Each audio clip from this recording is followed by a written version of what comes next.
Well, that's not, real estate is an owner asset. It goes up and down in value. So if we want to grow our purchasing power, we have to have some owner assets. So what does that look like? Well, if we look at just this real simple slide of risk and return, at the top you have small company stocks, large company stocks, international stocks. Those are things that are owner assets. They have higher risk, higher return. And if we get down to the bottom where we have cash, corporate bonds, and CDs, we have owner assets and lower return. Okay? But we have low risk, low return. So we have to get up into the equity asset classes, the owner asset classes, to improve our return. So what does that really look like? Well, let's look at some data that's happened here. Let's look at the market history from 1925 to present. So we start at 1925. If we had $1, if you were lucky enough to have $1 in 1925, inflation today would mean that you'd have to have $12 to buy those same amounts of goods and services. That's 3% inflation that's occurred during that time. If I had invested my dollar in large company stocks, I would have had $3,186. Not bad. 10%, 10.4% return. Would anybody be happy with that? If I bought Treasury bills, so let's say I don't really like volatility, Mackey. I just want to buy something that I know I can get my money back. Obligations of the U.S. government, I'm just going to buy Treasury bills. So you bought Treasury bills in 1925. You would have $20. You would have generated a return of 3.8%, just barely over inflation. If you'd bought long-term government bonds, you would have done a little bit better. You would have had a 5.3% return, or $77. So big difference here. And these are the loaner assets, and here's an owner asset. But what's also different here? What's the blue line look like compared to the yellow or the pink line? A lot more volatility, right? So a lot more up and down in terms of stocks. So we have to get the return, to get the 10% return, we have to get the volatility. So I would say, another way to look at that, if you want return, you want volatility, right? That's where the return comes from. If it's guaranteed, the return's going to be low.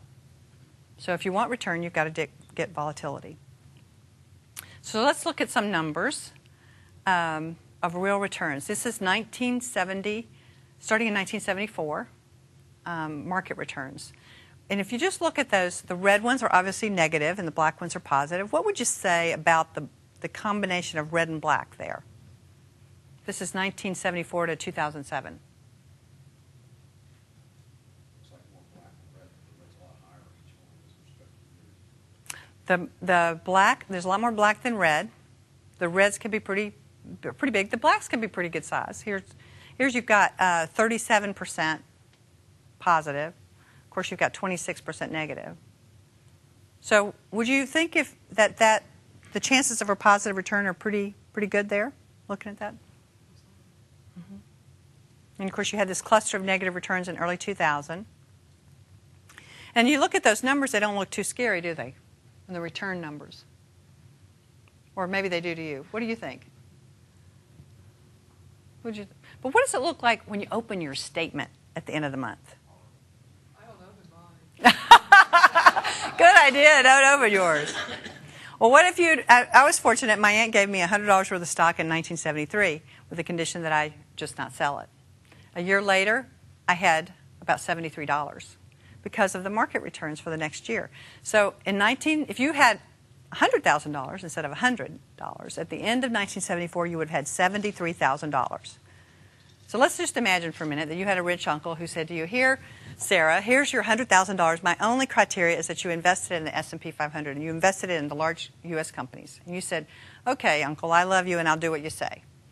When a year later you open your statement and you look and you say, $73,000, you know? And what do you think your uncle, maybe he's a little out of it, right?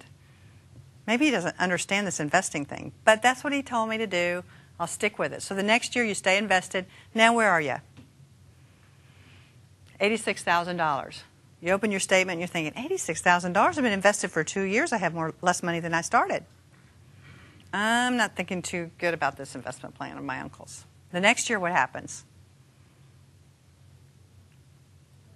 Now you're back up to 106. You've been investing for 3 years, and you have $6,000 to show for it out of your $100,000 investment. Are you excited about your returns? No. And what do you think of your uncle's investment philosophy? Nah, probably not so, maybe he's not so sharp in the mind anymore. The next year, what happens, you lose money again. Now you open your statement, you're below $100,000. You've been investing for 4 years. 5 years later, 1978, you open your statement, how much money do you have? $105,000. So now you've been investing for 5 years, and you have $5,000 to show for it, and you think, what? I should have just bought a CD at the bank. But you stay the course. It wasn't your money to begin with. Greg said something about inheriting money. It wasn't my money. I stick with it. I stick to my investment plan. And in 2007, how much money do you have?